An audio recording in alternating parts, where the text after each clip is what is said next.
آگے بڑھتے ہوئے آپ کو بتائیں کہ بچوں سے زیادتی کے مجرم کو سرعام پھانسی، حکومتی قرارداد کے خلاف وفاقی وزراء میدان میں آ گئے۔ فواد چودھری اور شیریں مزاری کے بعد وفاقی وزیر قانون کی بھی قرارداد کی مخالفت۔ فروغ نسیم نے سرعام پھانسی کی اسلامی تعلیمات اور آئین کے منافی قرار دے دیا۔ کہتے ہیں کہ وزارت قانون آئین اور شریعت کے خلاف کوئی قانون نہیں بنائے گی۔ 1994 میں سپریم کورٹ سرعام پھانسی کی سزا کو غیر آئینی قرار دے چکی ہے۔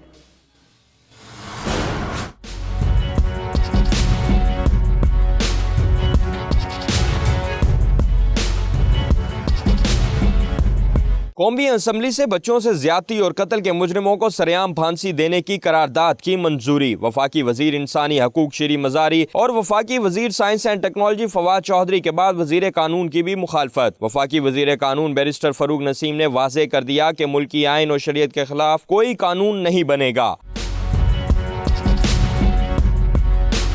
ایک بیان میں وفاقی وزیر قانون فروغ نسیم نے کہا کہ سرعام موت کی سزا دینا اسلامی تعلیمات اور ملکی آئین کے منافی ہے۔ 1994 میں سپریم کورٹ سرعام پھانسی کی سزا کو غیر آئینی اور شریعت کے منافی قرار دے چکی ہے۔ وزارت قانون و انصاف آئین اور شریعت کے خلاف کوئی قانون نہیں بنائے گی۔ گزشتہ روز وزیر پارلیمانی امور علی محمد خان کی جانب سے ایوان میں بچوں سے زیادتی اور قتل کے مجرموں کو سرعام پھانسی کی قرارداد پیش کی گئی تھی، جسے کثرت رائے سے منظور کر لیا گیا تھا۔ قرارداد میں مطالبہ کیا گیا کہ بچوں کو جنسی زیادتی کا نشانہ بنا کر قتل کرنے والوں کو سرعام پھانسی دی جائے۔